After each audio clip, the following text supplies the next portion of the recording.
welcome back to the layout. The Union Pacific Railroad Evanston, hold a second. The Union Pacific Railroad Feather River Route. My name is Daryl Cruz, and I'm your host for a special video here that's not on the Evanston sub of the Union Pacific Railroad. Instead, it is on an N-scale layout, the Union Pacific Railroad Feather River Route, built by good friend Mark Bridgwater. This is a layout that's been under construction and operated for over 25 years. He first started it when he lived in Washington State, and he built it all in modules, and then he moved to Georgia just shortly after I moved to Georgia, and he moved all the modules down to his home in Georgia in the Atlanta area, and he reassembled it into a spectacular N-scale mountain railroad following the Feather River route of the Union Pacific Railroad.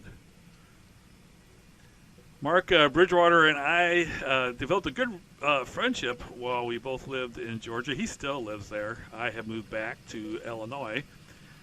But we both had N-scale layouts and lived fairly close to each other, and so we would have Saturday operating sessions where we would operate on my layout in the morning, and then we would go out for lunch somewhere, and then we would have an operating session at his layout, and then we would go out for dinner somewhere. Usually the dinner was close to some railroad tracks someplace. Sometimes we swapped it around where we do morning at his place and then afternoons at mine, but we would have some pretty cool operating sessions on both layouts and had a great day of operating trains on N-scale layouts. And Mark Bridgewater has now moved again. He's staying in Georgia, but he's built his retirement home with an even bigger basement, and he's kind of doing what I did, switching from N-scale to HO scale, and is building a beautiful HO layout in his new basement in Georgia, a little bit further north of Atlanta from where he was before. Now, he has his N-scale layout now up for sale, and this video is to kind of showcase his layout, and if you are interested, you should definitely get in contact with him because he's trying to sell it. And this beautiful layout, which was a ton of fun to operate, and as you can see, it was just spectacular. It's built in modules, and he's already taken it all down and has it all cut up and ready to go. Not sure how many modules there are altogether, probably 15 to 20 of them, I think. And they can be easily reassembled at the new owner's place. So this is just a way of describing what the layout is.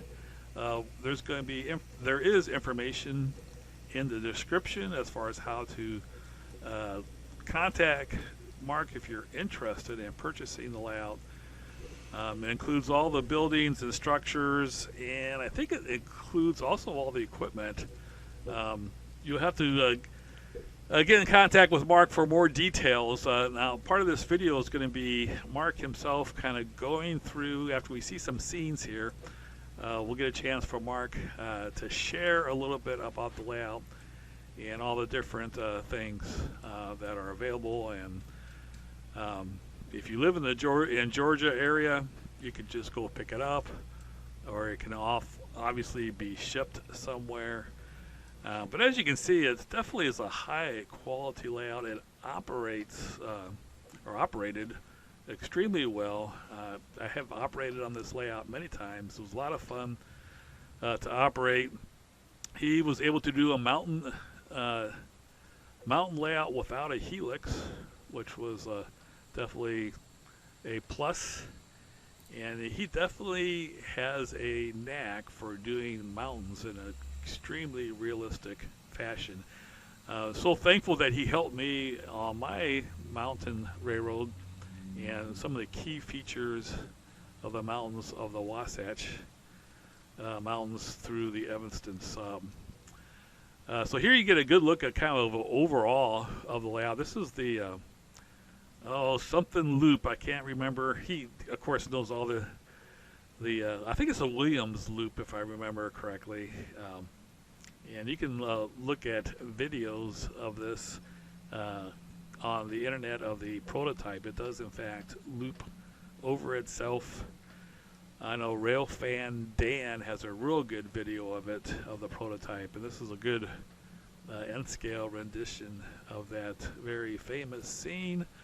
But the one thing you can see is that he definitely was very good as far as having a high quality build, where everything was done in a very high quality fashion. You could just see the way the room is finished out and everything, and he's already getting a great start on his new layout and in his new house. When we see some of the modules that are already disassembled, you see some of the bench work that he's already got started on his new layout. But as I said before, he's kind of doing the same thing that I did, switching from N scale to HO scale. So he definitely has a lot of fun in front of him. But let's go ahead and hear from Mark as he describes this layout that's for sale. Actually, the layout is built in modules of 6 and 8 feet mostly, and can easily be transported. In fact, this is the 4th iteration I've moved and reassembled in various configurations. So it'll fit in just about any size room, and you can use it and connect it however you'd like. Down this aisle, you'll see 2 staging yards on the right, and the upper level is Portola and the lower level is Warm Springs in the Bay Area. As we move along, on the lower level we have Fremont Industrial, so there's plenty of industrial switching in this area. Just started building a lot of these buildings, kit bashing. Here we come into the Port of Oakland. We have a container ship, container cranes, tugboat.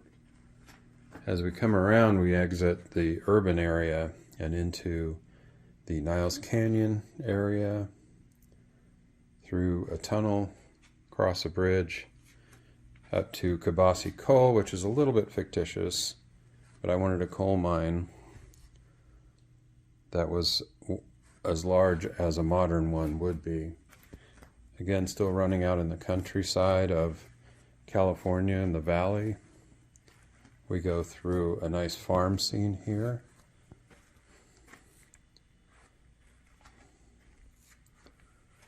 We come around the peninsula into the major classification yard and industrial area of Stockton. So you can see we have 6 classification tracks, a passing siding, a number of industrial sidings, and this is a full-time spot for an operator. The railroad is completely signaled with block detection and CTC control from a remote computer. Here we go through Sacramento, mostly just running. We go across the American River scene and into the city of Oroville, where we're now in the farm country, and hence the large grain elevator. From here we start to ascend the mountains, the Sierra Nevada mountains. We go up past a gravel pit, Elsie, to make ballast. We come around and you can see the Zephyr actually excursion run over the bridge. This is the Poe power plant that I'm building. And here's a beautiful bridge that represents the North Fork Bridge.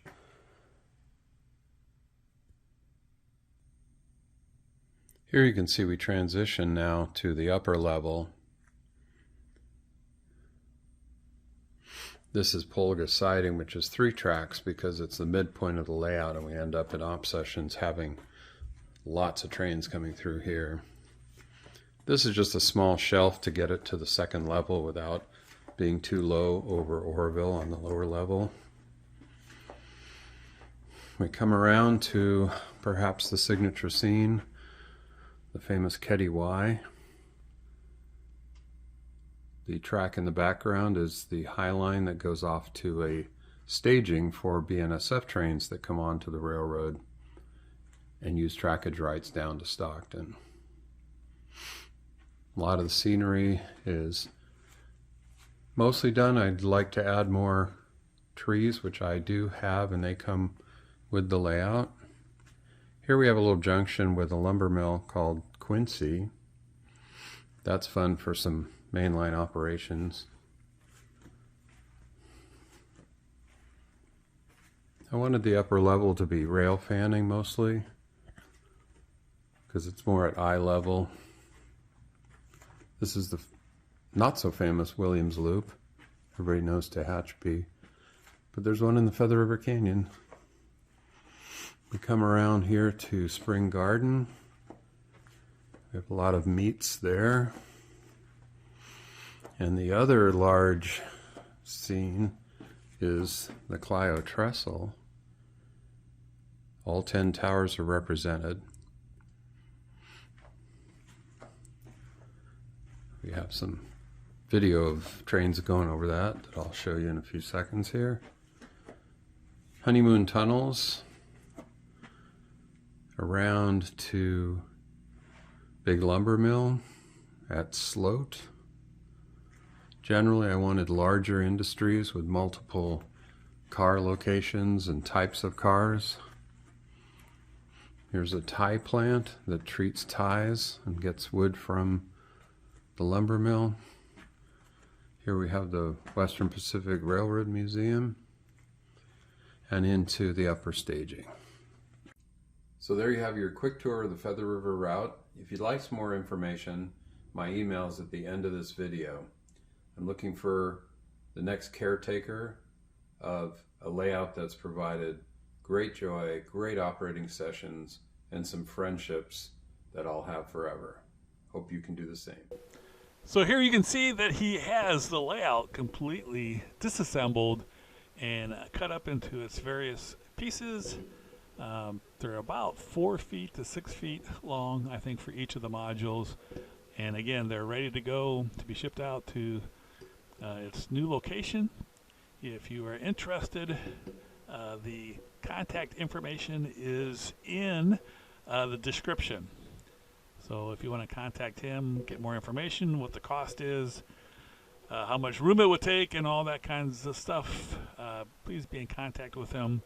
I think he wants to sell the whole thing in one piece, but he's also open to maybe selling it into smaller pieces, just depending on what the interest level is out there for this layout. Thanks so much for watching, everybody. I hope this layout finds a new home. Maybe it will be yours. Take care.